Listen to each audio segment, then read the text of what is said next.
Namaste and welcome, beloved mighty companions.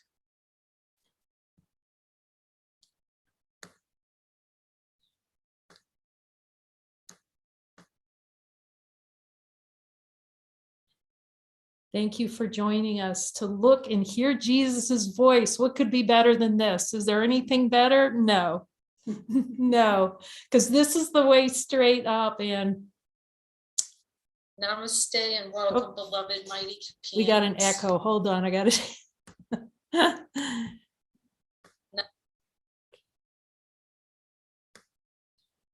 Okay. YouTube likes to play in the background, but we got it taken care of. So yeah, there's nothing holier than speaking to Jesus. And I would love to emphasize, this is so gentle. Okay. If it feels rough, it's not the way Jesus works. Okay. It's very gentle. And he's just encouraging. It's for me, like to remind me, all of us, there isn't anyone who can't hear him. Okay, that's the first message. There isn't anyone, everyone. And he taught me that so profoundly. Like, and you know how he says in the course, you got to hear it through your brother. That is exactly how he had to teach me to hear the voice through my brother when I was coaching in the prison system. And I asked one of the guys who came in for coaching, he was upset about something. And I said, okay, well, what does God say about this? And because I knew he believed in God. I didn't know what I believed in God, but I knew he believed in God. And he just meditated for like 30 seconds and he had a tear in his eye. He's like talking to God. I'm thinking, before he spoke, I'm thinking, well, what if God tells him the wrong thing? That's where I was with God. What if God tells him wrong? And he started saying all this profound stuff and how he really couldn't help his family if he was, getting in all these fights. And, he showed me that anyone, all these guys in prison, as many times as I went into coaching calls, they were starting to talk like God. So I had to hear it through my brother first. And that's how Jesus showed me that everyone can talk to Jesus. The funny, hilarious thing is I didn't realize it was Jesus talking to me. It took a long time before I realized, oh my gosh, that's Jesus. Because Jesus knew if I knew it was him, I'd be running the other way at first. So, but now it's just, what a blessing. We get to come together. I thank Freddie. I just thank all of you for coming. You see that there's so much love in us coming together because it's like a tuning fork of hearing Jesus. Now, we've been doing these sessions at 7:00 at night for joining, and folks in Europe have been asking us, what a great thing. Freddie's kind of helped us get this ball rolling to try and get sessions in the afternoon so that the folks in Europe can come together, and anybody can really come in the United States too. It seems like a better time for this joining. And to see that after Jesus saying this 400 times in A Course in Miracles, that we would take this really seriously, you know what I mean?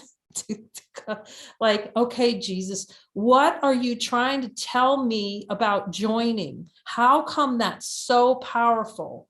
And there's one function in the joining. Remember, in A Course in Miracles, he says, join with me in a moment of light.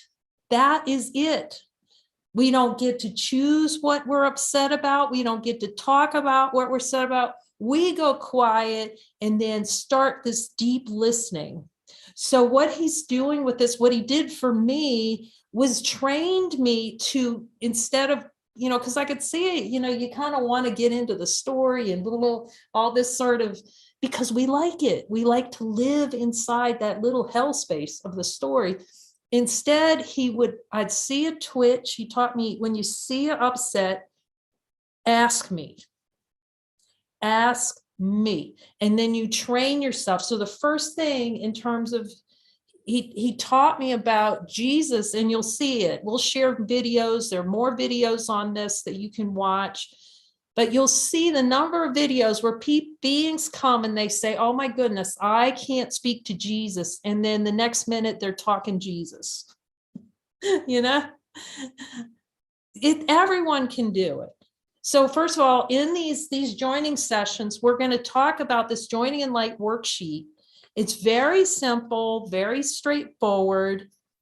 And then we're all going to listen. This isn't about putting anybody on the stand or any, challenge. It's just, he's encouraging, look, we can all hear him, and he can tell us what the real source of that upset is, what the desired experience, because miracles happen at the level of desire. Okay, so he's going to show us, this is where you desire to experience whatever is happening in the dreams. You know how we have thoughts and out picturing and stories and he did this to me and all that stuff. When you back up the truck, I say back your truck up to the beginning before, if you want to know where the fuel is before that story and the pain and all that that's going on, you just learn that you have all the power to put that truck, instead of following the story out into the projection, you have the power to go back with him and say, wait a minute.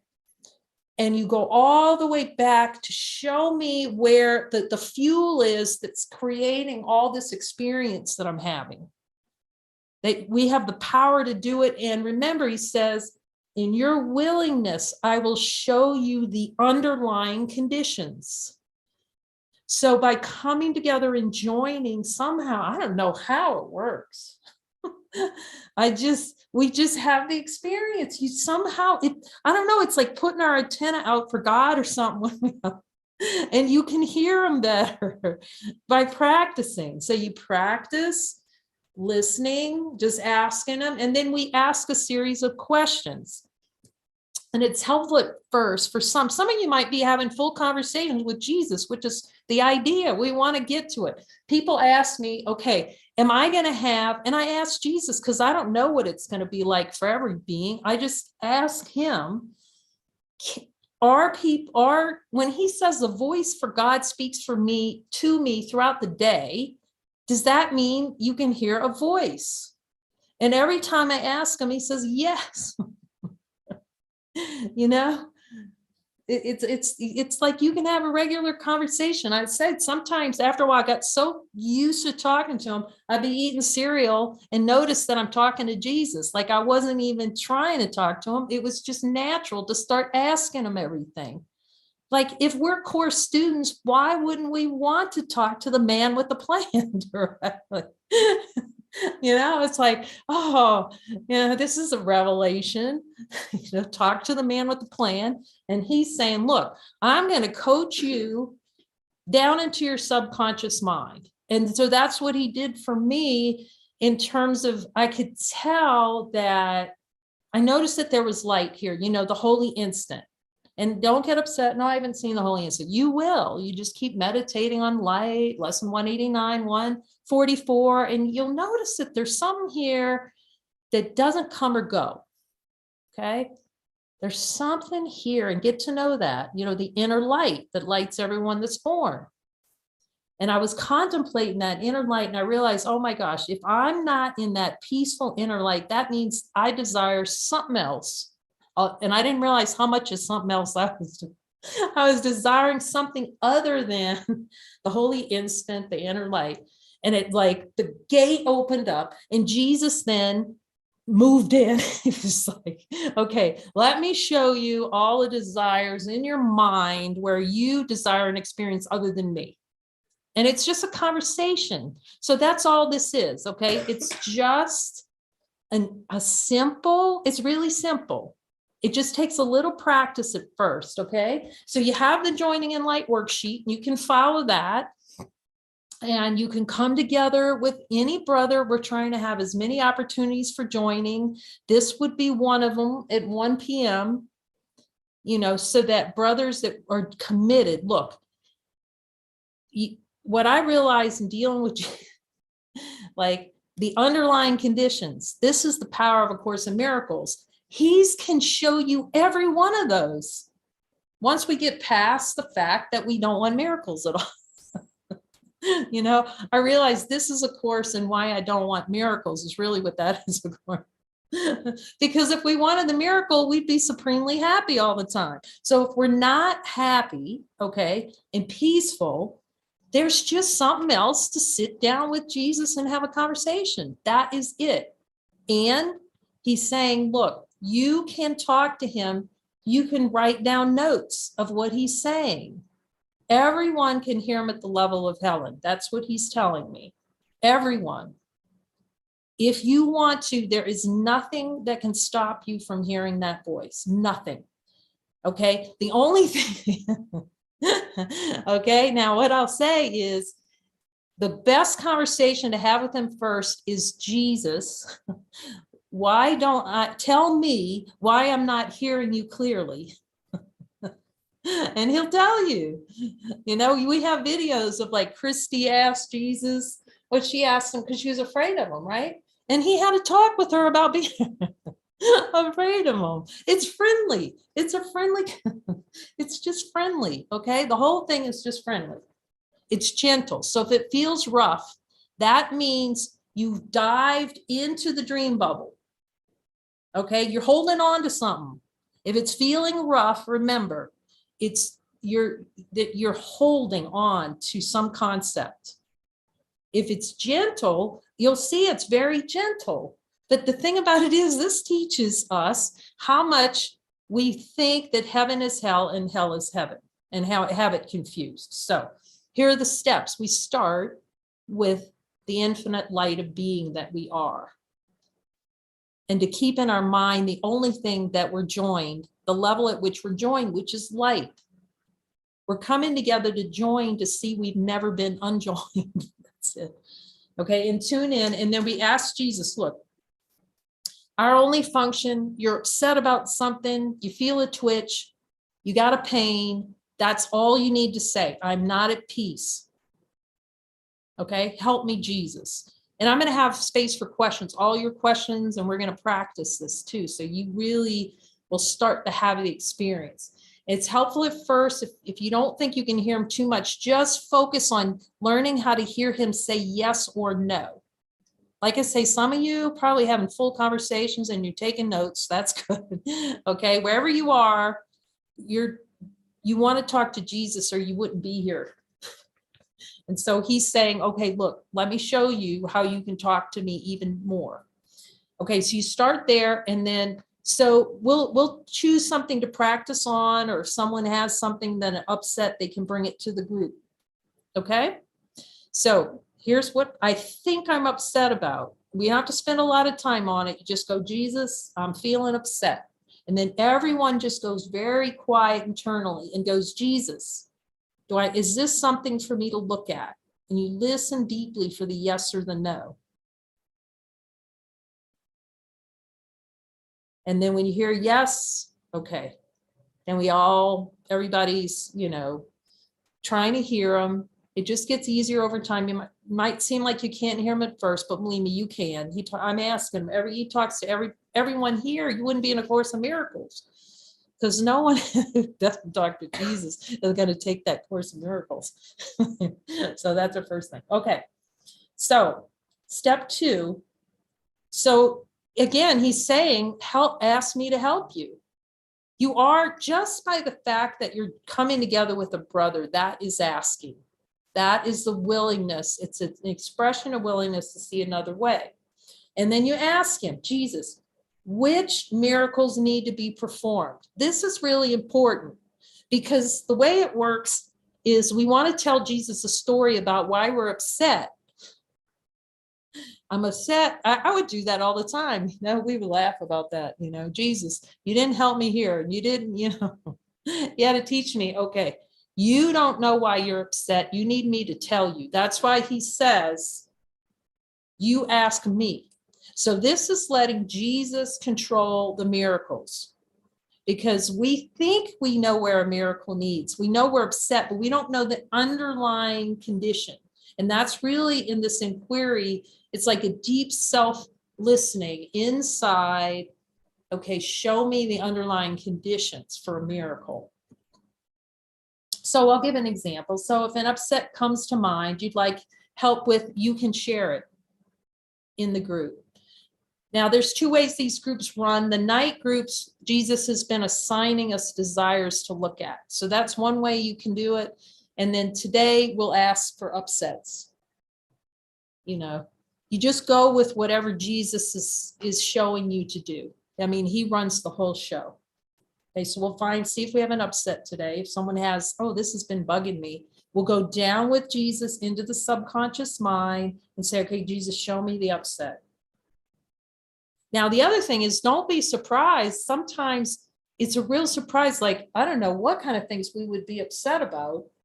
You know, let's just say, or one of the favorite ones, like there's no eggs or milk. Let's just say it that. And then you think it's eggs or milk or whatever. And then Jesus brings you into your subconscious mind. He says, no, this is a desire for an experience of feeling out of control. Now, like, I wouldn't have put that together. Anybody thinking when the milk's not there or, you know, whatever you're upset about, eggs, that it has to do with control or being out of control? That's why I needed Jesus to show me. Like, he has to show me what the real route experience is. Okay. And then he takes you down into subconscious mind, and you have to just be really still, just listen. Jesus, do I have, and you ask him, do I have this desire in my subconscious mind for control? And then you'll hear, oh, yes, I do. You just listen for it. And you'll start, it'll get faster and faster. You just know he's right. You know, he's like, oh, he's right. And then you say, okay, show it to me. And he'll reveal it. It's just amazing. You just sit really still, because at first you think, you know, I don't think I really have that. And then all of a sudden it's like, oh my gosh. It's like people would say, oh, I feel like I'm a pig rolling in mud. I love that. I love that feeling. I love that feeling. So you let him reveal to you the relishing, the wanting of an experience that is not of heaven. Okay, and we're very neutral. We're not judging anything. You're not bad for having these. This is a very neutral, curious, no judgment on the looking, because as soon as you're judging the looking, then the ego's involved. Okay, so we're all really gentle. So if you ask Jesus, do I have that desire? He says, yes, you do. Great. You know, okay, you know, you can work with him. He says, no, you've cleared it from your mind. Just double check, make sure you really have. Because remember, he says, the ego is going to come in really fast. Oh, no, I don't want that. I don't want the desire for death, you know. But we really want to see these. So you look and you ask him. For example, he says, if you feel sick, he'll tell you, you desire an experience of feeling sickness. It changes everything around. Like when you're mad, instead of I'm mad, you just go, I have a desire for experience to be really mad right now. Jesus, what's under it? So you won't be tricked by the emotion. You're going to go with Jesus, and then you're going to go, okay, Jesus, give it to me. I'm going to see. I'm looking no matter what. And that's the other thing I learned. It's very helpful is just you be determined to see. It's like, I don't care what it takes. I don't care if my hair lights on fire. Because, you know, the ego's going to throw up. You're going to see it.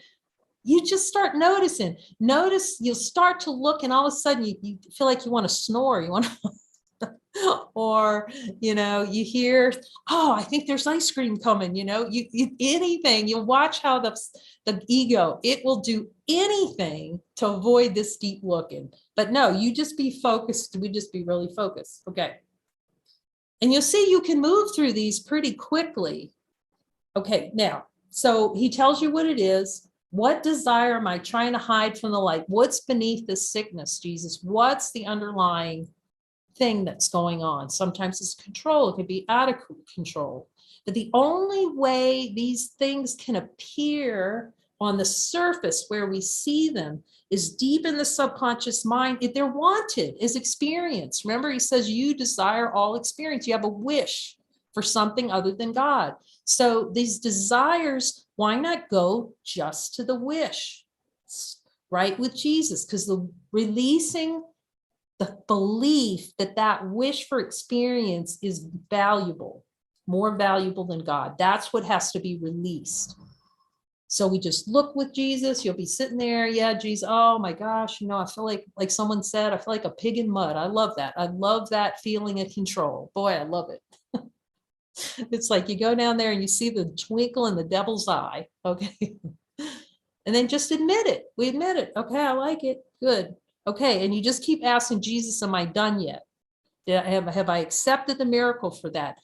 This is so helpful because we would just be sitting there in a group and we go, Jesus, are we ready for a miracle? He'd say, no.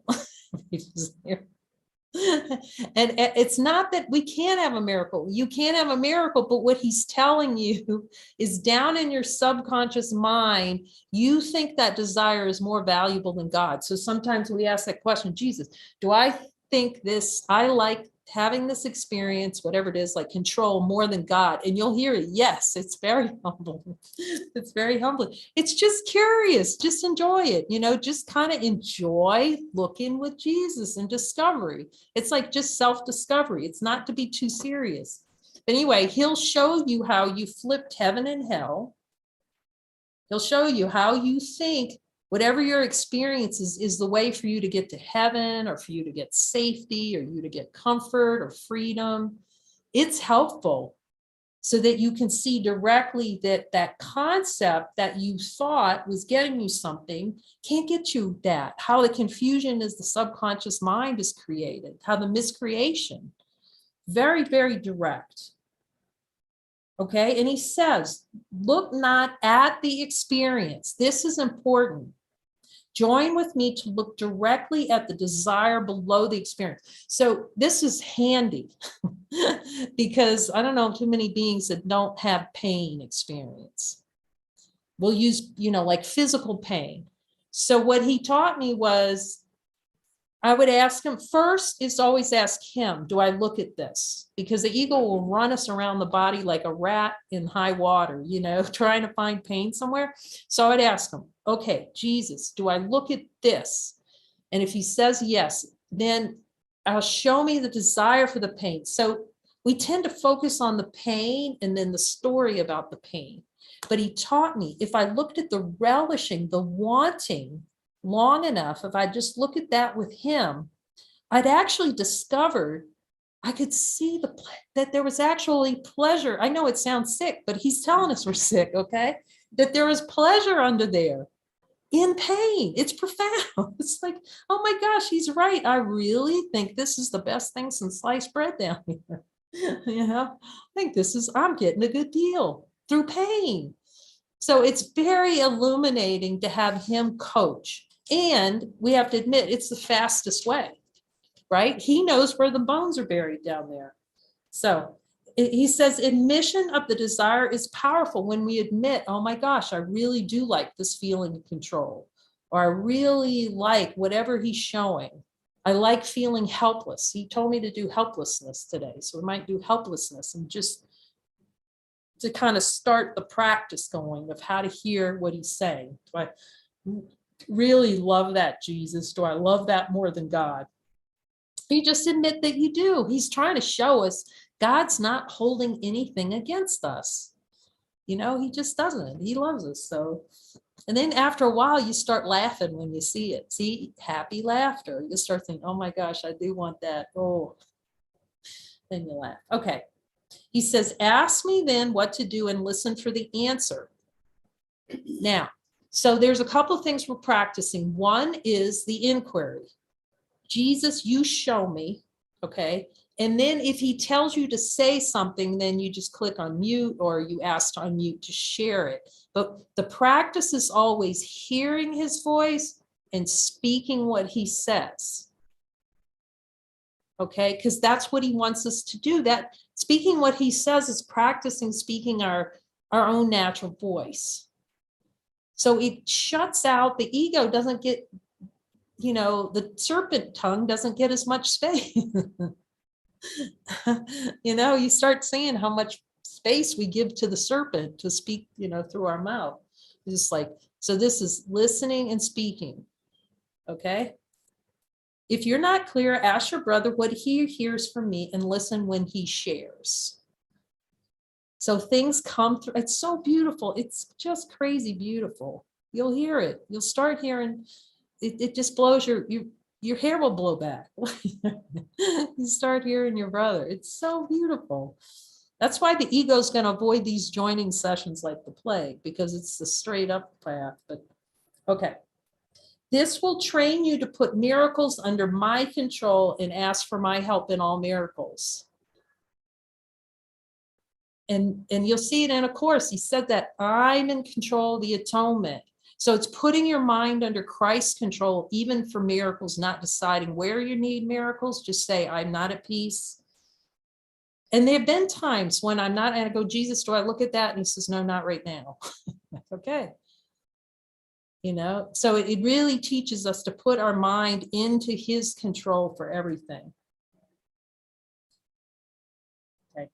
Yeah, here he says, I'm in charge of the atonement and thus know which miracles are to be performed and what timing is best for miracles, as you desire to refuse yourself miracles and thus suffer the effects of not experiencing miracles and hearing my voice, both of which are natural to you. Which is true. Like the more we do this, the more I see he's right. He's right. This is what I mean when I say that miracles must not be under conscious control. This is, you know, this is probably the most profound thing out of this for me, has been to see how much and where in the mind miracles are not wanted. Because when you're going down there and you think, oh, I'm ready for a miracle, he says, no, you're not. Because he knows that there's still some value being placed on hell in the mind, you know, and you just, it's profound. As consciousness is a desire to control and limit miracles. That is the entire play of consciousness, is to control miracles and avoid them like the plague. And that's what we discover in these sessions. He says, these joinings will train you. You can indeed come to me for everything, and that you will be helped with willingness to be shown that completion is your only function. All pain is a desire to deny that you can hear my voice. And my voice is given to show you that pain is not natural to you. And that there is a way of peace that surpasses the understanding of this world. Oh my gosh, the relief of working with Jesus in not tolerate until you go all the way down with the desire until he tells you you're done. And you just, it's like taking off, isn't it? Like, look at Mary over here, right? Isn't it like you got a load of bricks off your chest? Yes, and right now I'm working through a cold, which I haven't had in centuries. And it's all about control. I was just saying, stop, stop, stop, Jesus. And it feels like there's a load of bricks on my chest with my lungs. But as I've been looking at the desire for control and looking at the fine tuning of that, then it's getting lighter and lighter, and it's dissipating. Oh, that's dedication to God. It's looking, you'll see it. It's so profound. Okay, I'll put it right here, but we'll come back because Mary's going to talk some more. You know, this is just devotion to God. So shall we go for it? Like, just go for one and see how it goes. Okay, so you know, you guys can all hear Jesus. I love hearing Jesus through everyone. It just touches my heart. So is anyone hearing something from Jesus that we can look at today, or any kind of upset that's come up?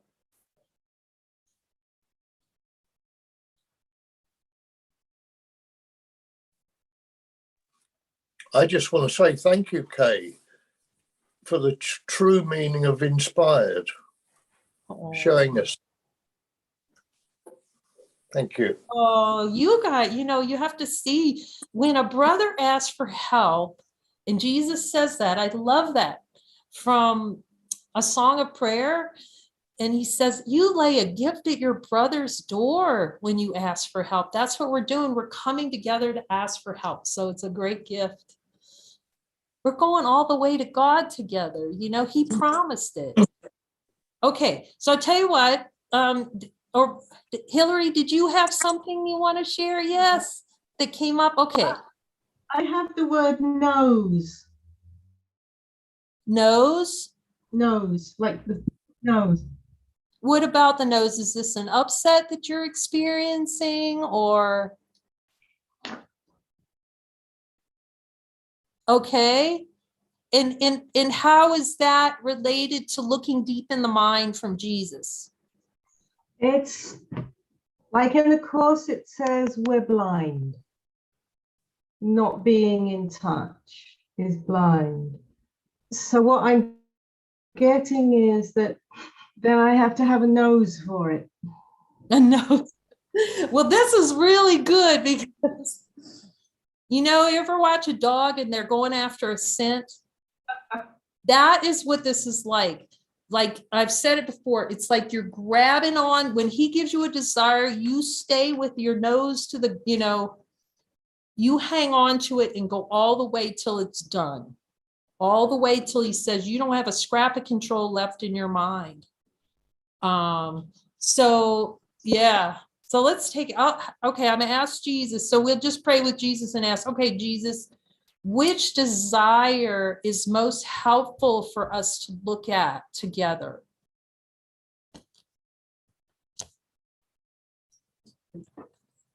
They won't be able to hear me. Okay.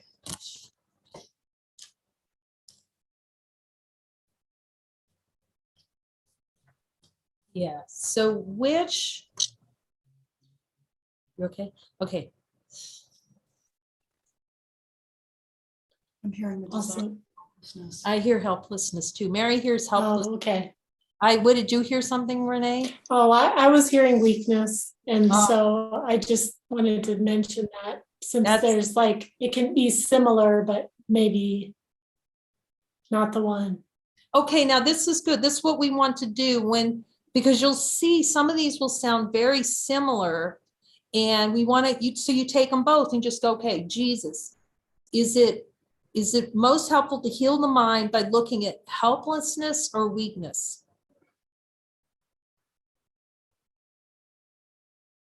And then listen.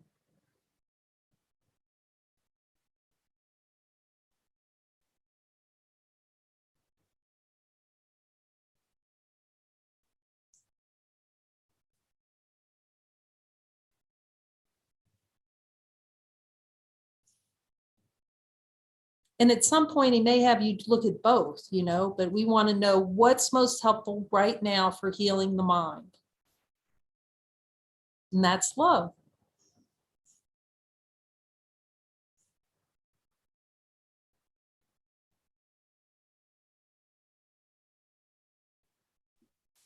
Yeah, I hear helplessness. Okay. Okay. So we'll start with that one, okay? There'll be plenty. Okay. All right. So now we want to say, okay, Jesus, will you help show me down in my subconscious mind where I'm relishing that experience? Do I like that feeling? And at first you might think, oh, I don't like feeling helpless at all, but we really wanted to show that's a very strong play in consciousness, in the subconscious mind. Remember that the ego is always up here going, I don't want this. I don't want to feel helpless. I want to be strong. That is a clue that down in the subconscious mind that there's a little golem going, oh, yummy. I like it. So let's ask him and see what you hear. Jesus, is there somewhere in my subconscious mind that I value the experience of helplessness?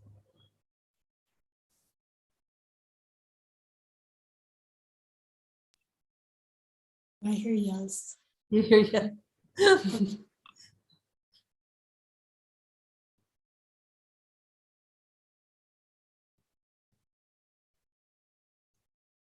You hear it? Is it helplessness? Anybody else hearing anything down in the subconscious mind that it's wanted, that helplessness experience is being enjoyed down there by the ego?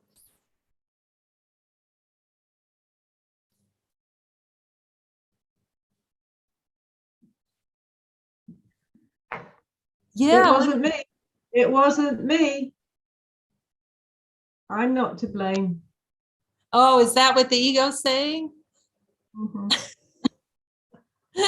And is Jesus telling you that helplessness is at play in the subconscious mind? That's good. You start laughing because you feel the energy when you you hit it, you go, oh, I feel that. Okay, so we just admitted, okay, I like that play and playing in it. Some people get a playground, like Jesus will show them just, like a playground or a pig rolling in mud or something.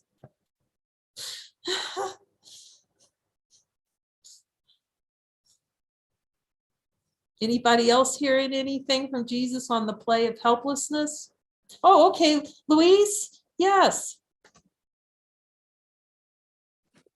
Okay, do you hear me? Yes. Yeah. Okay. Hi. It's my first time. Yeah, And beautiful.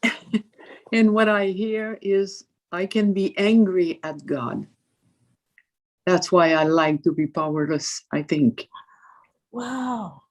See, now this is beautiful because he'll start giving you the secondary gain. And she's hearing what I mean by secondary gain is why this is valued. That's profound when he starts telling you why you think there's heaven in it. And she's hearing that. She's hearing that there's some kind of benefit to it. And that's helpful. So you can ask them too, to show me why I think this is valuable. Do I think helplessness is happiness? This is profound when you hear deep in the subconscious mind that there's some kind of benefit to helplessness that the ego thinks there is.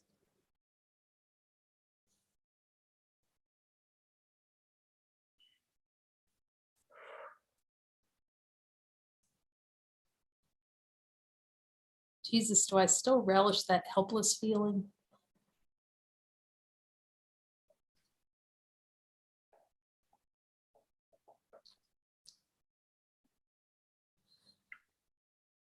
Yep. What I'm hearing is that it lets me off the hook.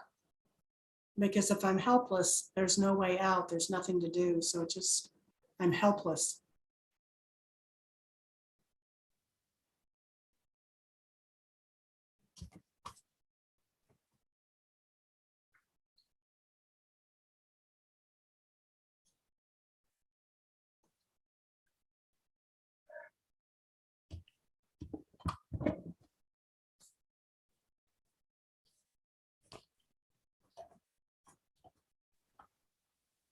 There's a desire to stay asleep.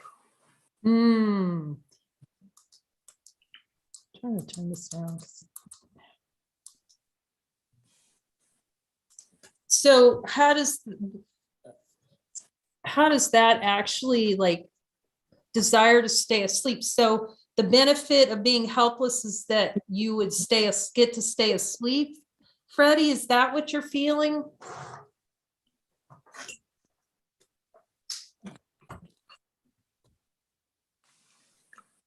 Helplessness is something that I experience in this state of not being awake.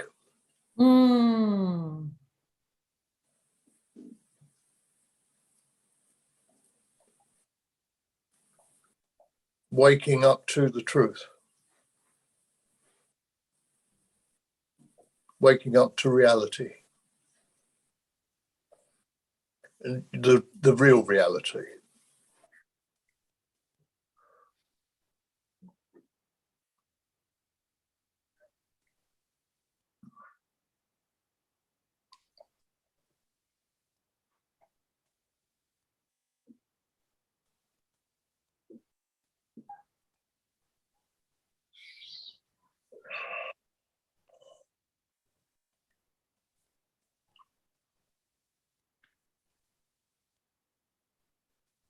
It's time to wake up.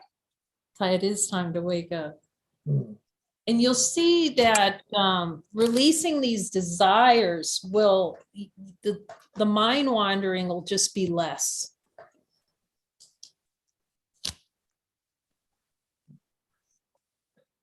you know, the falling into the dream, because the energy of the desires is what throws us down into the dream, and the thoughts and the feelings, the emotions. So as we sit with the relishing, the wanting, letting the wanting of that experience manifest, just completely become fully aware of it, it dissipates into the totality. So it's not hidden down there. That subconscious content isn't down there anymore. And then it can't manifest an experience. We can only have manifest experiences that are desires hidden.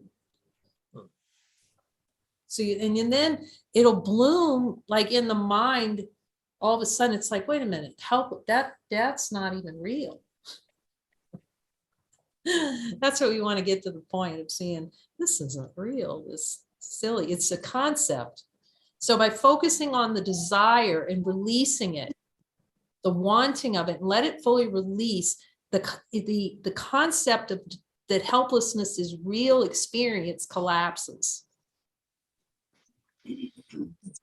It collapses, and then it can't, those experiences of feeling helpless can no longer arise and manifest into consciousness. They can no longer be generated, genesis. So Jesus, have we accepted a miracle on the desire for helplessness? I hear no. More to see? Is there more to see? So we ask, do we keep looking, and is there more you want to show us on helplessness? I hear yes. What do you hear?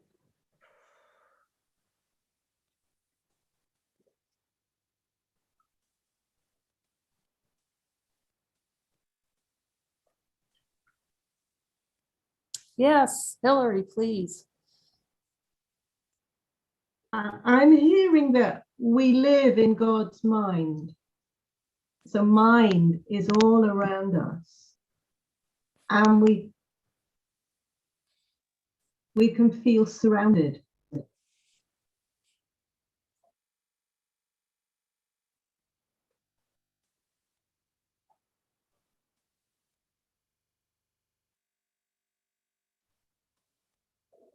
And is he saying to you anything more about helplessness?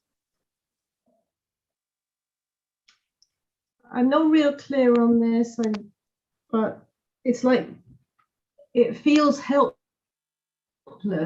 because if I'm still upside down and love is attack, then if I'm surrounded by love, I'm helpless. If I'm identifying love as the attack, because as an ego, my peak experience is pain. So if I'm surrounded by love, it's just the idea of being surrounded. There's no way out. I'm helpless. Mm.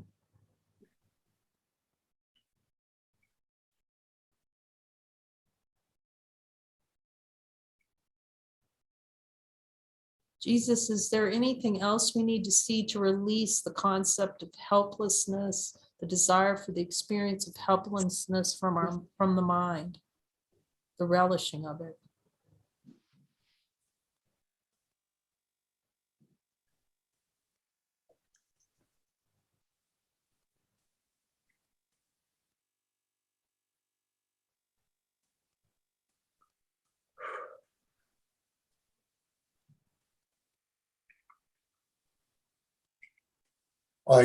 Go back to the beginning. Go back to babyhood. Because babies are really helpless. Oh, and look at how much that's relished, that experience. That's deep. Oh, that's deep. Jesus, did I love the experience of being a helpless baby? Ask him that.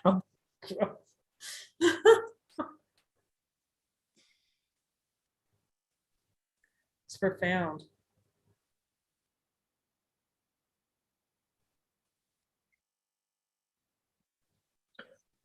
So you've always been helpless.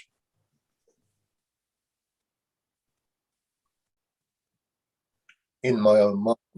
Mm.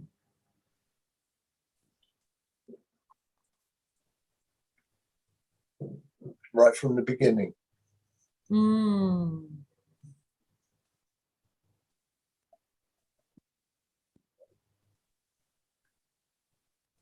It's just really helpful to see where it was chosen. Jesus, did I choose this experience of helplessness right out of the gate, is what you're reminding us of, Freddie.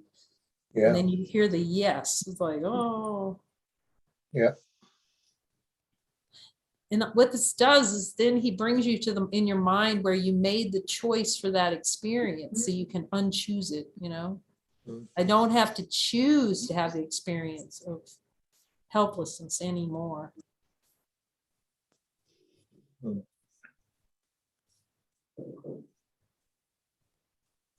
The other thing that's profound to see in this looking is when you ask him to show you the pleasure derived from it. Like, Jesus, will you show me the pleasure I have derived from feeling helpless?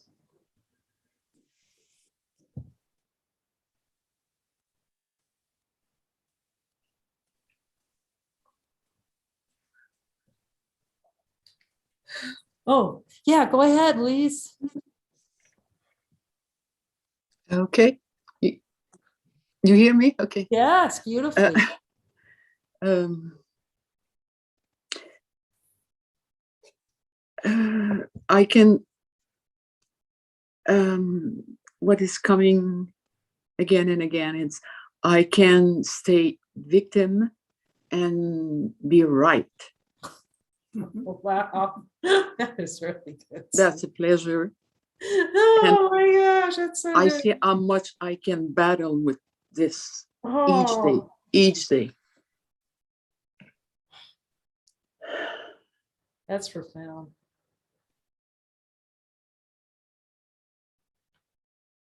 You might notice too, as these things release, you start yawning because of that deep tension release. That's great. Oh, these are good. Yeah, how much we love that duking it out, that fighting over it. Ooh.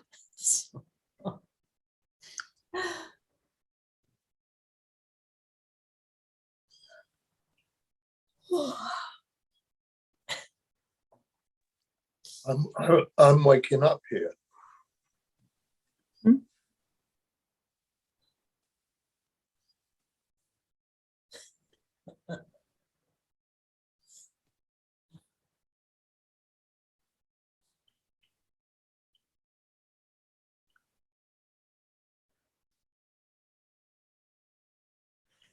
Okay, Jesus, are we willing for a miracle, or is there more to see here? I hear more to see. Okay.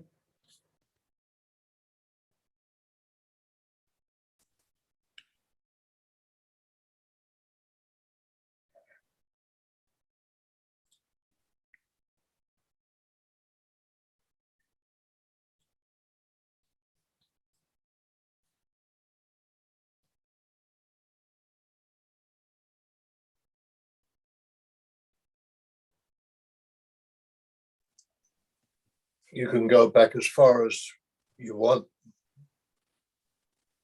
even lifetimes. But it's the same thing. You mean the desire for helplessness over the eons? Yeah.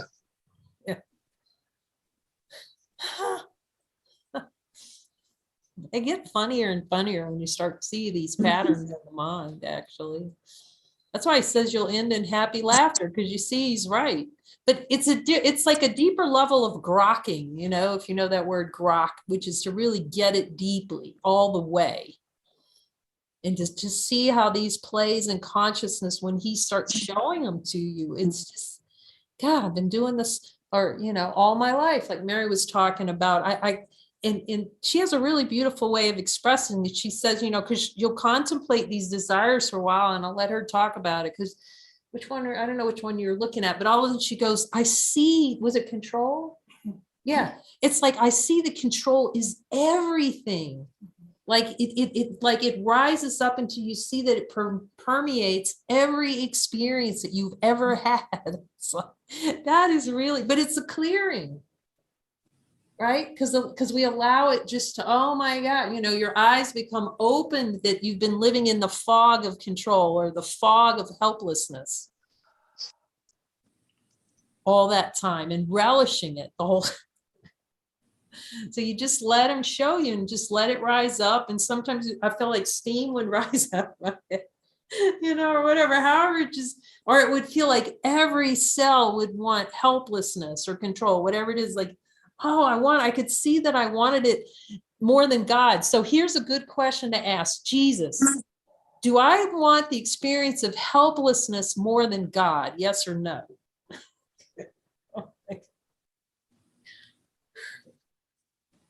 That's profound. Yeah. Yes. Okay. It's profound. That's beautiful. Yeah. That what I see is when I suffer so much and I can't have much more. My first language is French. Then it's sometimes it's heavy for me to talk in English. But when I fight and I'm so in pain, then I ask for help. And then I want God. And yesterday I was in the grocery, and in the middle of that, I closed my eyes and Jesus, take my hand, please. I want to stay with you, because I was super anxious. And it works. It does. Yeah, that's beautiful. Yeah. And he always provides the answer, because if you ask him, Jesus, is that one of those tricky plays in consciousness of helplessness?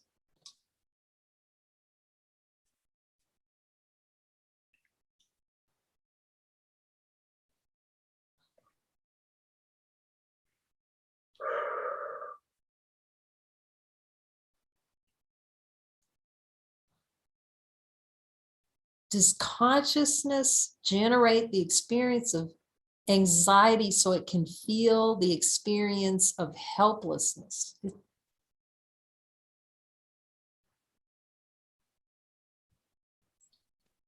Would you repeat? Repeat your question. Does consciousness generate an experience of anxiety so it can have the experience of feeling helpless to it?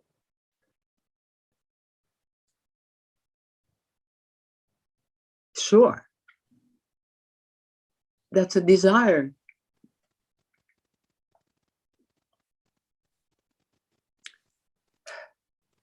You see, and if we relish it out, just really let the wanting of it come into full awareness, it just dissipates. So it can't play under there anymore. It can't rise up anymore. We just go, oh, that's interesting. I'm relishing this. It's the way out, it suddenly just rises in its full expression. And then it just, oh, okay. And what I've Yeah. experienced from looking so deeply so many times is I'm a real doer. And I think this relishing is something I do, and awakening is something I do.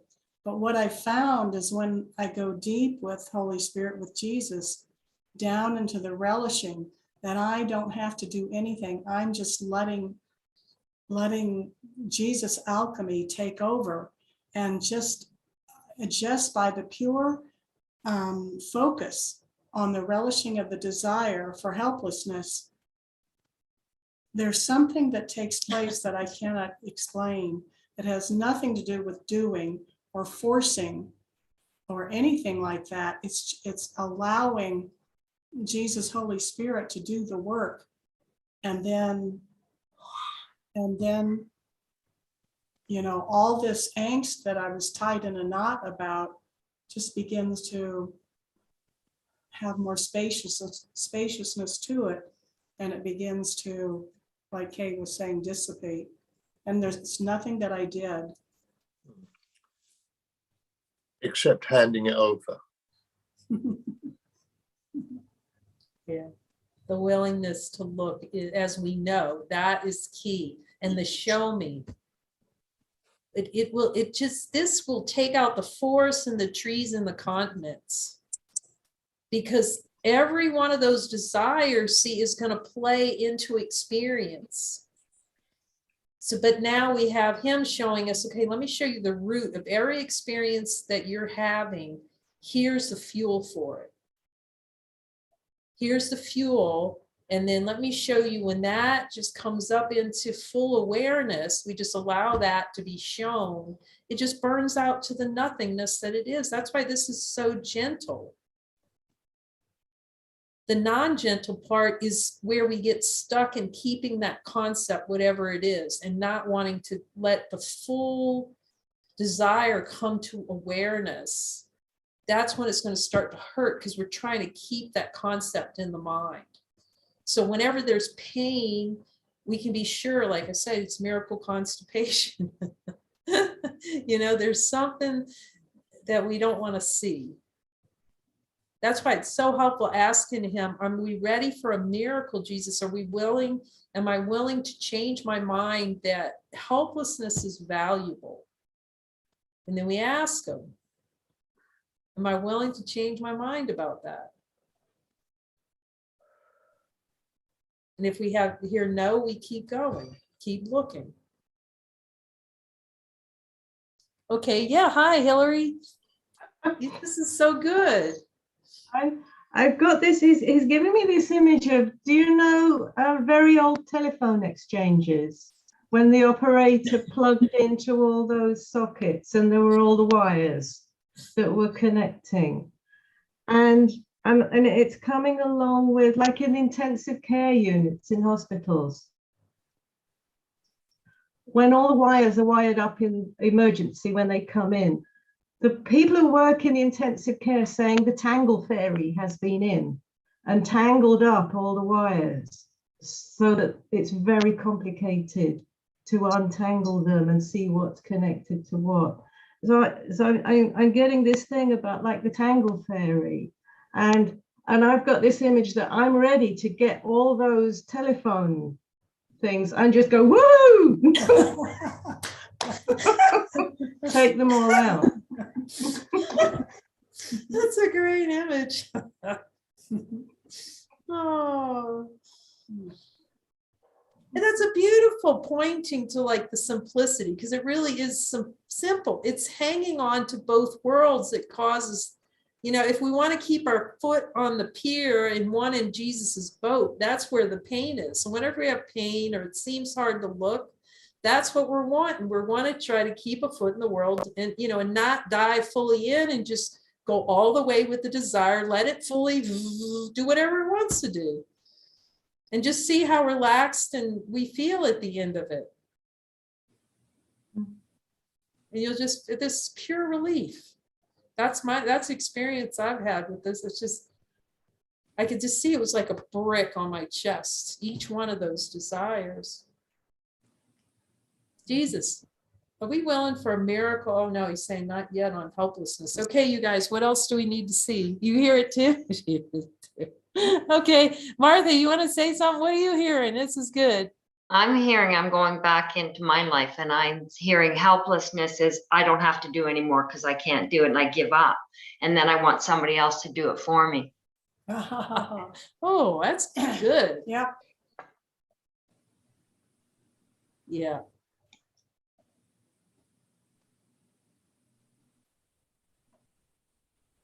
Jesus, do I just love that feeling. It's interesting how that giving up theme is too. Giving up that we're helpless to divinity. We're helpless to see who we are. Like, I'm helpless to this ego. I'm helpless to every thought I've ever had, It's profound. And choice. It's like wanting that choice more. Wanting the choice for the experience of helplessness. Yeah. And like seeing it, not wanting to see it as simultaneous, the cause and effect, like wanting that split of cause and effect.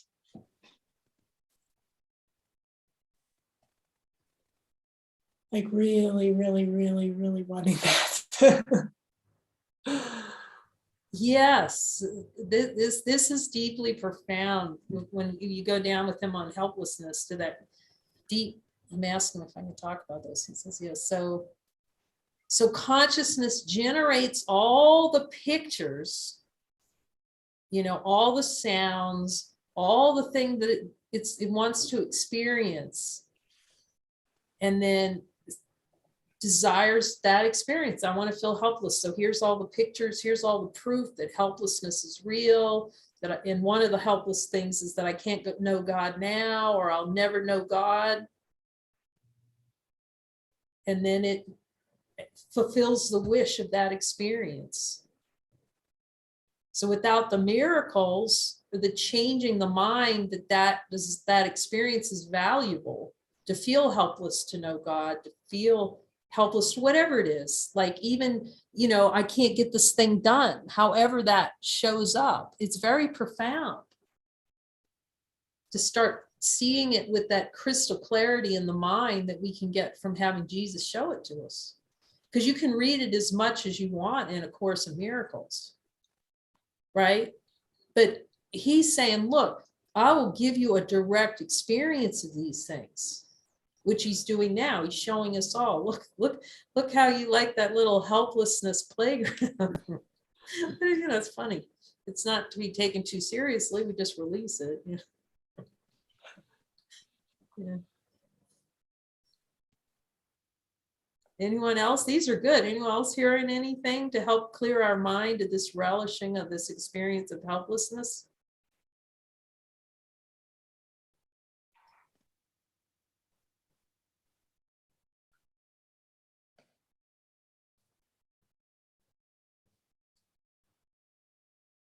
Just putting the spotlight on it clears it for Yeah. me. Yes. But, if it comes up again, then I can always clear it again. Well, and that's why there's two ways too. You can talk to Jesus. The experience here is that what I realized is that if I was like a dog on a bone around something that he gave me, let's just say we look at something like helplessness now, okay? And you can take it down and you can get a miracle at certain levels in the mind. But then I learned that if I would go, Jesus, will you take me all the way? If I'm willing to release every single scrap of helplessness out of my mind, will you take me all the way? And he said, yes. Then I would just, like, as I said, my eyes would crack open at night. Do I look at that in the middle of the night? Or I'd be washing dishes, or, I'd just go all the way, as long as he would tell me I could look, until every scrap of that relishing of that experience was released from my mind. And so that's just an opportunity, like if we look to a certain point, and you're still thinking, well, maybe there's some more there. Two people can get together after and join and say, look, I want to go all the way on this, and then you just partner up or you just partner with Jesus. And you go, and then he'll tell you, no, you've cleared helplessness from your mind. And you really feel the relief. It's like, oh my gosh. Because again, each one of these desires is flavoring every single experience. Who was saying that? Oh yeah, well, you, Freddie, about, well, since I was born, or past lives. It's flavoring everything, helplessness. That's brutal. That's brutality, man. It's really that choice, like Renee says, the choice for the experience of helplessness. So, I just saw in my mind that if I was determined enough to go all the way on each one of these, then he would take me there. Until he would say, Jesus, do I have a single little ooch of this in my mind? And you just feel this happiness, like it's crazy. And then I could see, well, yes, I could see the holy instant, but where's that freaking supreme happiness you're talking about, Jesus? And then I realized it's under layers and layers of these desires. And then yeah, happiness is still something in the future rather than identity. So Jesus, is there anything else we would need to see? We want to see on this that you need to show us. And these pictures have been great that everyone's getting to clear this fully from my mind.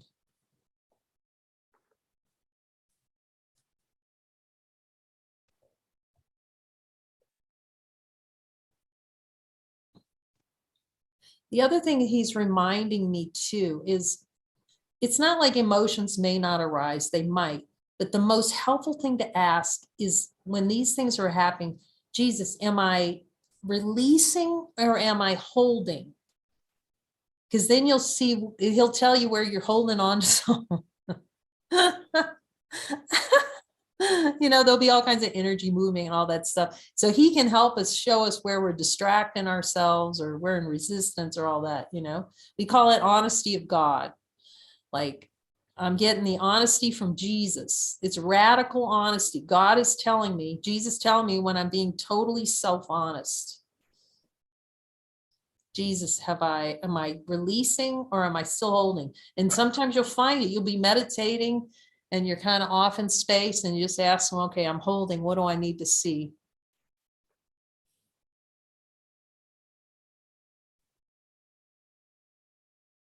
Jesus, am I willing to release this concept to miracle?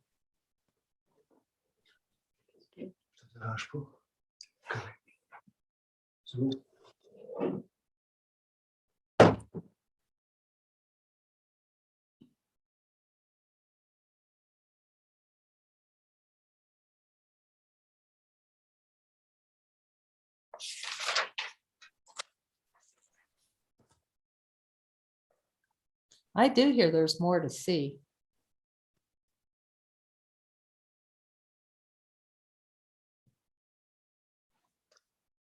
Okay, maybe we ask him if what the heaven in, where do we think there's more heaven in feeling helpless?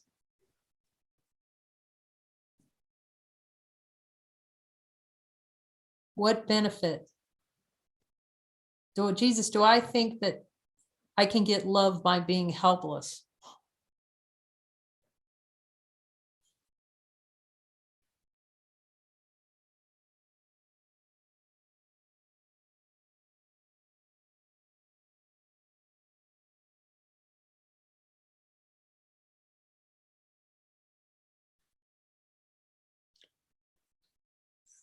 Yes. Okay, I see that I can count on people around me, my husband, my family, and that's a role of little child that I want to keep. And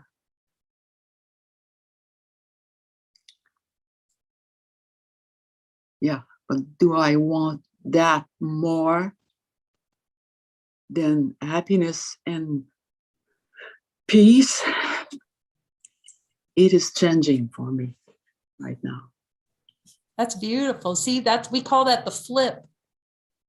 See, we see where we perceived it was hell that we thought was heaven because we thought through helplessness that we could get heaven. But when we really look penetrating this way with Jesus, he'll show us she's perceiving the shift in mind. Actually, he's telling me, yes, she's choosing. You see that shift, that you can never get love truly out of helplessness. And she's giving us a real gift here of the flip in the mind. That the change in perception, that's the miracle. The perception that it's valuable to hold on to these desires is more valuable than God. Helpless. Because you can ask him, and I asked him, Jesus, did I value helplessness more than God? And he tells you yes. And then I go, okay, now, but do I still value it more than God? Once that flip occurs, it can't arise because we can't get love out of it. We'll see it. You see that was a misperception. And then that shift is the miracle.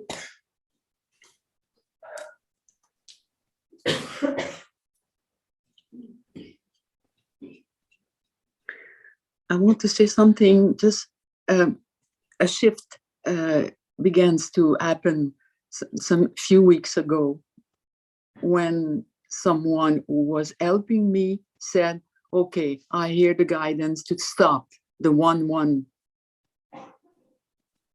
And I saw that it was again another dependence on this person. And for the past 2 weeks, it's very, very shaky. But my focus is on, okay, Jesus, I want to take your hand and just feel and see that it's with you that I can have this love and safety that I need so much and I want.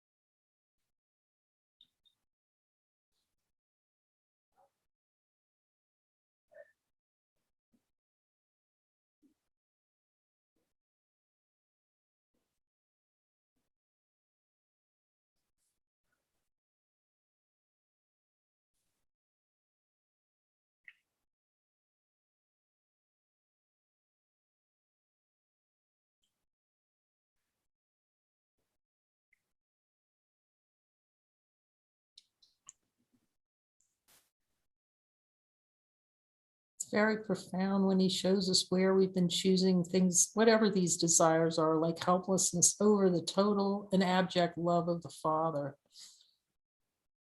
But it's profound when you get it in your heart on the inside. And the guidance is the answer. Yes, that's beautiful. Yes.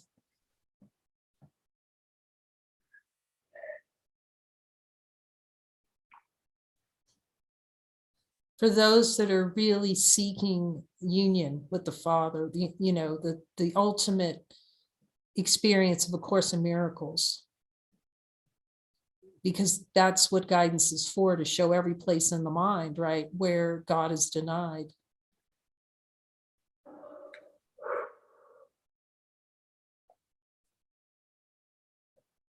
But the ego will fight anything that looks close, that's getting close to that deep kind of looking. So, like these sessions are really for those who want to go deep, because the ego is going to resist that kind of, introspection, self-inquiry.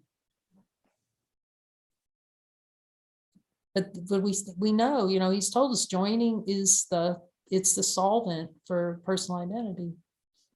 And look at all the beautiful things everyone has said today. I mean, you can just see the robustness of it.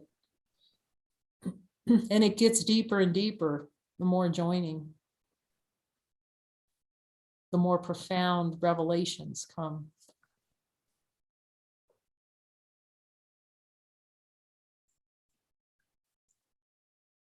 And faster too. It gets quicker because you see it immediately. Okay, I do want that. I relish it. I love it, and it just, you just move through these things. And then the determination to take each one, all the way. That's really the biggest thing about this, because it's good. You can start to look and you can get miracles, of course, because of that looking, and you get revelatory experience where it's revealing how consciousness is playing to deny. But the real work starts when the determination locks in that I'm not going to leave a scrap of any of these desires in my mind. And then it's penetrating, it's just, then he can really move in and start, helping clear the closets. And you're saying guidance, that important, that all essential, following the guidance. Because that's accepting Christ control, and then he controls what's being displayed in consciousness, so it's maximal for the healing of the mind. because occasionally someone will say, well, I don't have to go there to do this, whatever Jesus is assigning them to do. I can just always be with Jesus. But yes, you can, but you won't. One, because you've only given him a little crack of light in which to do his work. There's still control over what's appearing in consciousness. But when you accept guidance fully and you're consistently following it, he then can take over. He's arranging time and space, meaning he's actually influencing the display so that it's maximal for healing, rather than the ego's version of the display, which is to keep consciousness asleep. So it's very profound. It's the deep looking, and the following is the deep looking.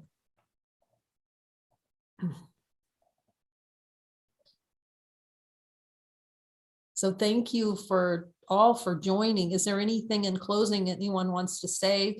We will try and, if it feels valuable, get these sessions on a schedule. Any thoughts, Freddie, from you or anyone else here, Louise? Wednesday's a good day. Are you talking about a weekly session or? I'm willing to have, if we find the facilitators, we could have them every day at 1, and then Right. people could jump on when they can. But yeah, we could start with them on Wednesdays. That would work for me. I want to get more used to the process. Yes. And, just to mention, we have joining partners available. So if you're not on our Facebook Messenger group, that's where you can ask for a joining partner if you need one. Okay. And text us and we'll get you in it. We can add you to it, like Louise, if you want to be part, or Martha, whatever you're feeling that you'd like to do as much joining. We also have joining partners for chapter 20, which is where Jesus showed me like pages and pages of desires. So joining partners come together and they just look together at all the desires in chapter 20 and have Jesus coach them through those. And that's also a possibility for anyone who's interested in that deep dive into learning how to speak to Jesus and be coached on desires. So just let us know for that too. Anyway, I'm thinking of clearing out my spare room so that Jesus can move in. It sounds great. It sounds really good. So we'll meet a week. I hear, yes, we can meet a week from today. And again, if the more that join and if that want to learn the process, and then we have facilitators, we could have this, every day of the week, as far as I'm concerned, because it takes that kind of focus and devotion, really. You'll see it. A lot of desires to be unwound from the mind. So anything else? Any other questions or anything, comments from Jesus? I want to add something. That's what the ego is just coming in with the fear of God. Fear, who would I be if I go with God? And the answer came in my mind. I can be under Christ's control again and face this fear too. It's the same thing. Then fear of God, fear of losing my identity, but I have Jesus with me. Yes. Christ control. Well, and it's really handy too, Louise, because why don't you ask Jesus to show you, whenever we have fear, see, it's the ego trying to protect something. So now you can go to Jesus and go, Jesus, I'm noticing some fear. What's under that? What's being protected? And ask him what's under there.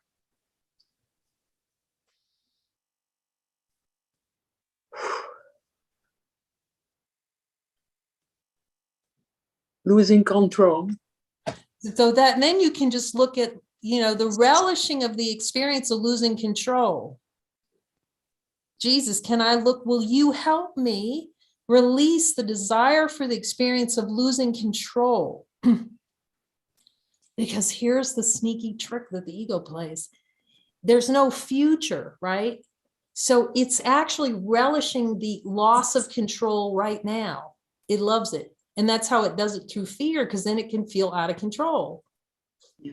So you can just ask him, Jesus, will you help me look deep in my mind to clear the relishing of the experience of out of control, and see what he says. Phew. Confused right now. Yeah, it's good. Yeah, ego doesn't like it. That's good. So if you go under what the ego's saying, what's under that? And what does what does Jesus say under that? It's clearing, actually.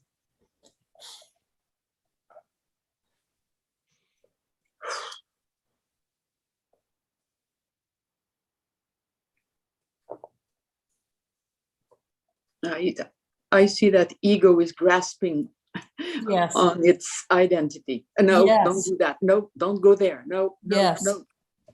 Yes. Ask Jesus. You can just show that to Jesus. What does Jesus say?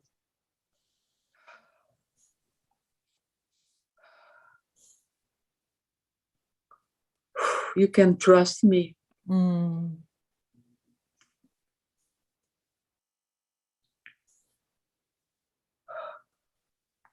So it's like what you do is we take a dump truck and all that grasping, and you put it in the dump truck and you back it up, and then see yourself putting that whole thing in Jesus's hands, and then notice what happens.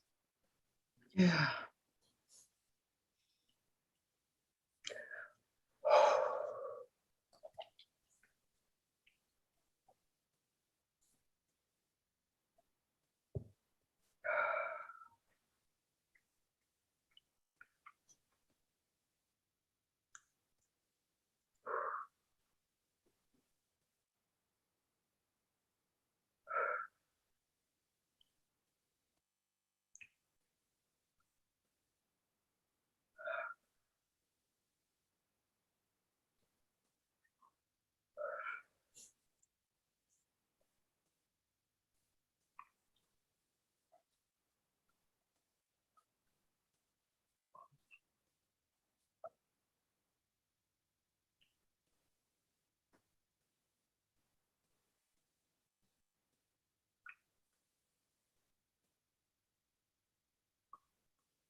So what's Jesus saying about it, Louise? I just feel confused, and the fear is growing. The anxiety is growing, and So what's before the fear? If you go in your mind, what's before fear?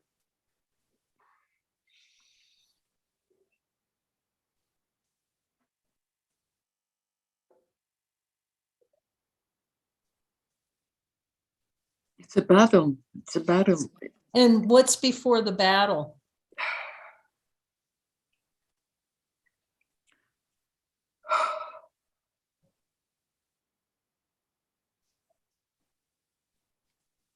I don't know. I hear like, leave me alone. The desire to be alone. Is that right? Yeah. My biggest fear is death. I'm always confronted, and I think that if I continue in this way, I will die. It's just a story, I know. But it's helpful. What's helpful with that is to find out, like, see if you can go under that. Because we know the ego likes to threaten that. It says, okay, I hear you. You threaten me that. Now let me see what's under that.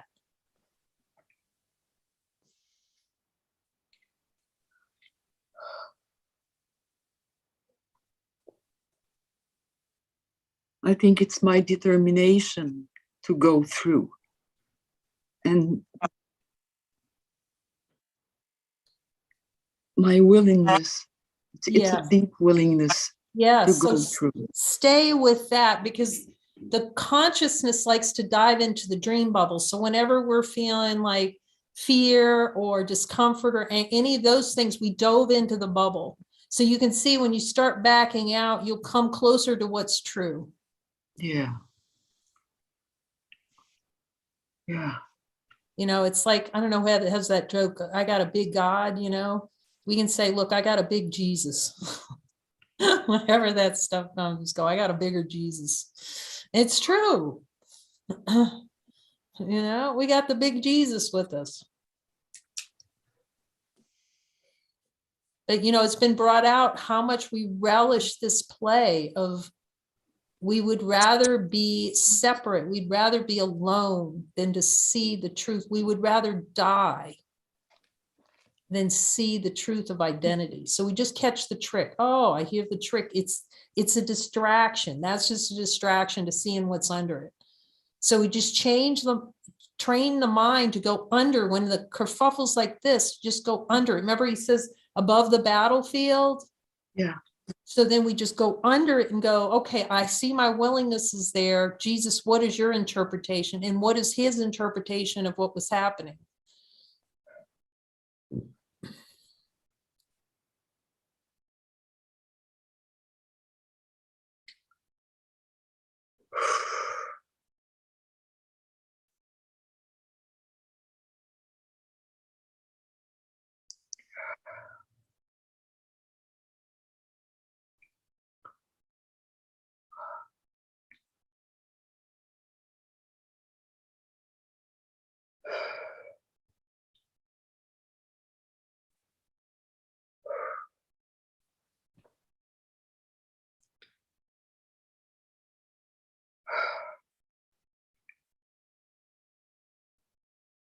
So this is the training to focus on only that voice.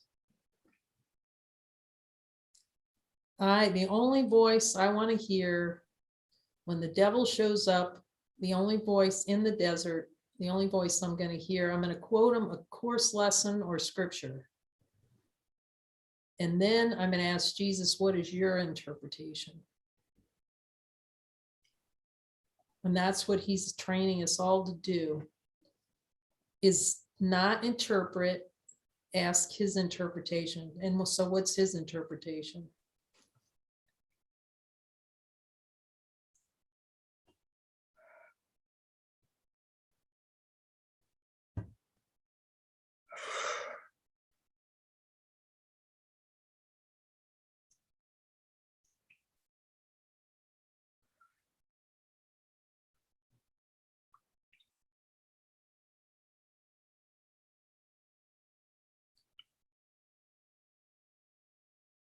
So Jesus taught me a really beautiful thing. He taught me, like, if I was feeling fear, to think of myself, one person in this room. You can start with one, but you can do many. You'll get drunk. You'll be drunk on happiness that you're joined with. Who are you joined with? See, whenever we're fearful, we're in the separation play. That as soon as we have one thought of joining, one thought of reaching over and grabbing Jesus's hand, that thought of reaching over and hold his hand, and what happens?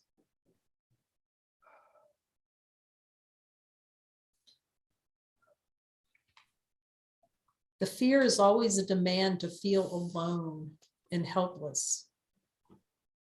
So we don't have to, we just go, okay, I see that. I get it. You saw it. And then you can go, okay, that's interesting. See, we just don't get all kerfuffled. We just go, okay, that's interesting. I see that. Because we're the ones who's watching it. We can see it. Good. Okay, I see it now. Jesus, what's Jesus's interpretation?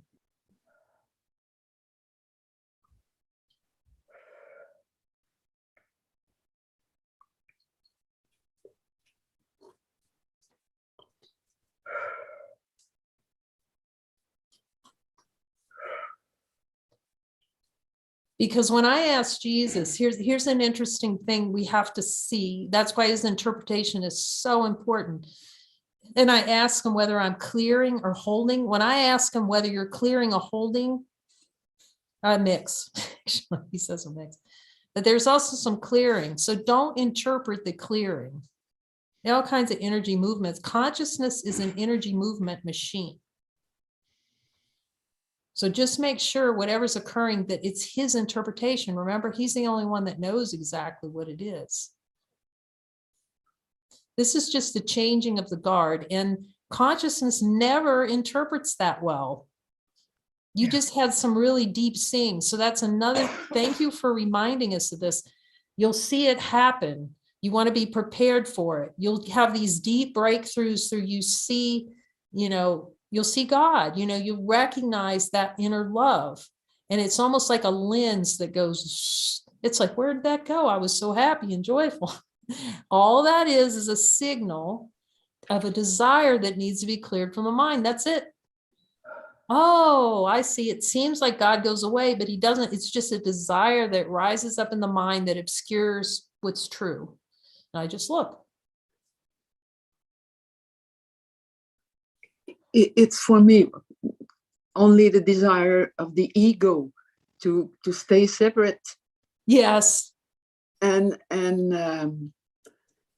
Jesus is reinterpreting that as coming closer to the light. Oh. That's why I'm so fearful. Well, just remember, whenever you're fearful, we dove into the dream bubble. Yeah. Right? Now, do you have a recognition of the holy instant? No. Okay. So before all thought, I'm asking Jesus so you want to contemplate lesson 44 until you notice, just kind of notice what's before all thought. What's before all thought, Louise? What's there before any thoughts or feelings or emotions? What's there?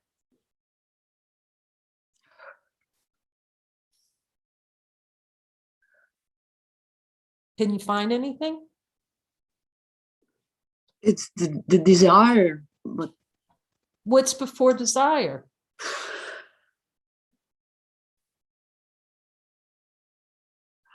I cannot see. It's just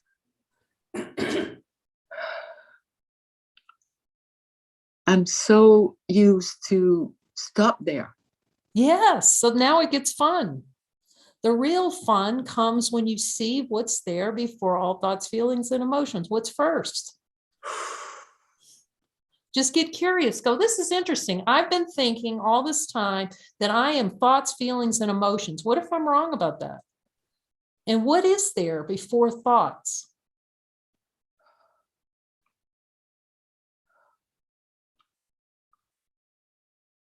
I never really noticed. That's what Jesus is pointing to. You never notice what's before thought, the most important thing. The most important thing is before thoughts, before Genesis. What's before Genesis?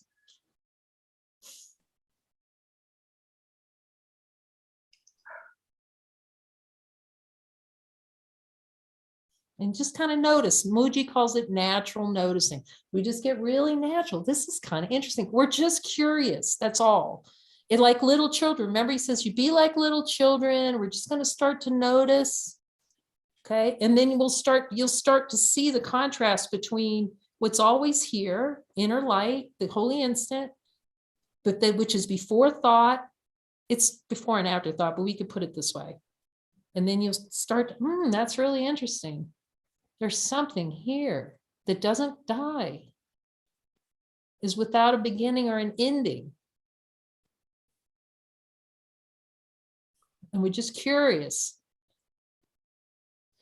so that we can learn that whenever we're in a state of fear, we dove into the dream bubble out of the original state,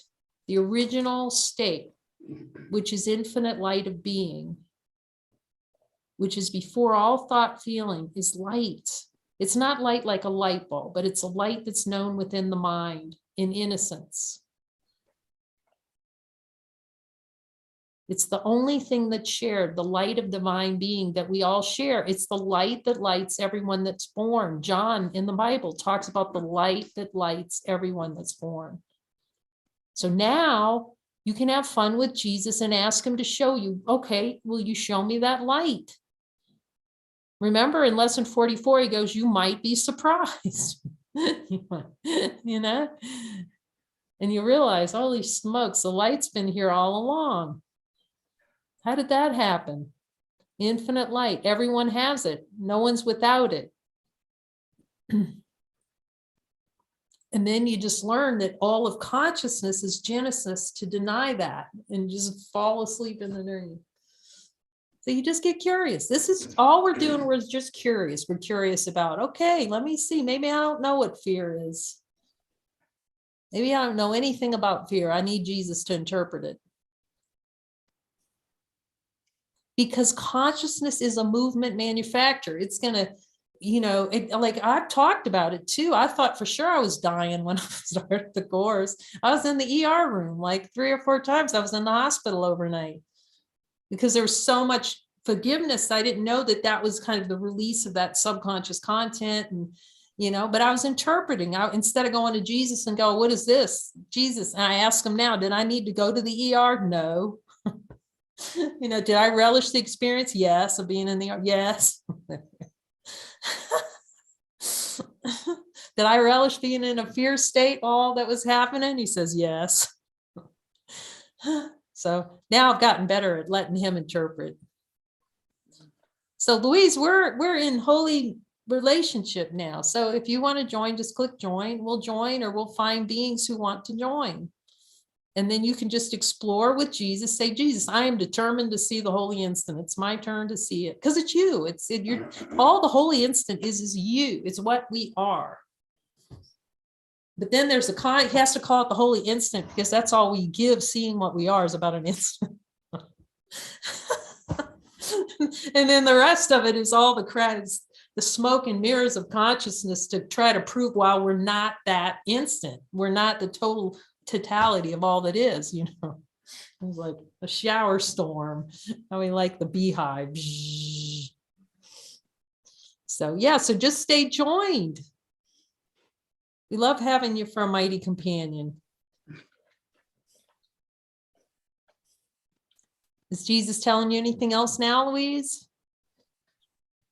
You know, I used my biggest thing is a mental illness and being in a, and I went to the hospital for just when I was young, but a month ago, just for a few hours. And I take a lot of medicine, but I know that it's a story too, a story of fear.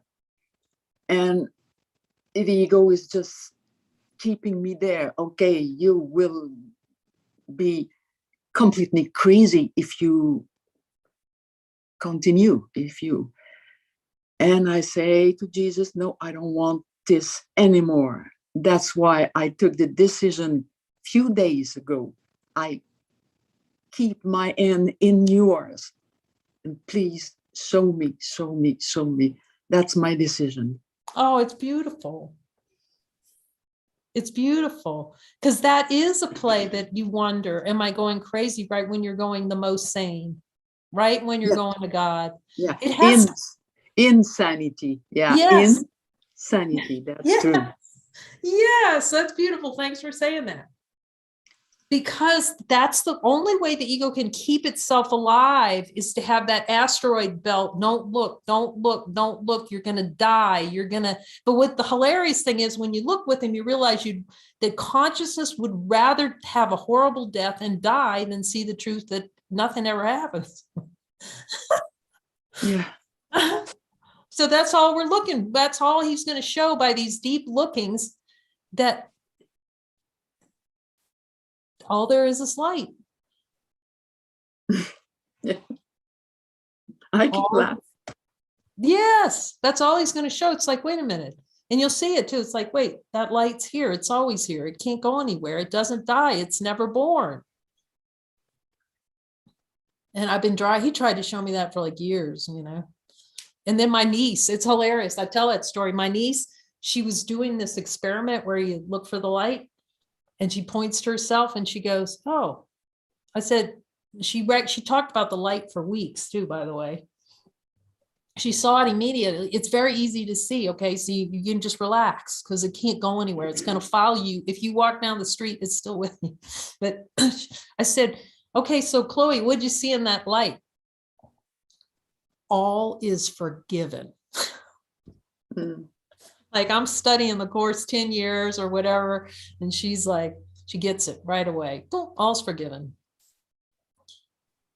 But it's that play in consciousness to try to prove we're not forgivable, we're not lovable, we're not all that, the talking head up here. So these sessions, we'd love having you join us. We'll have another one next Wednesday for anyone who wants to join.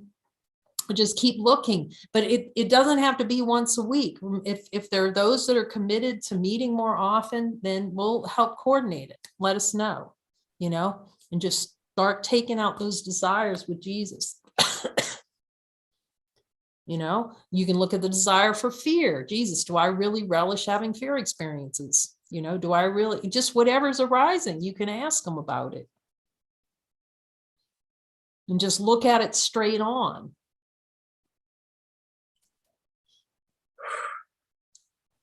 Anyone else? Thank you for joining us. Okay, Jesus, we're going straight up.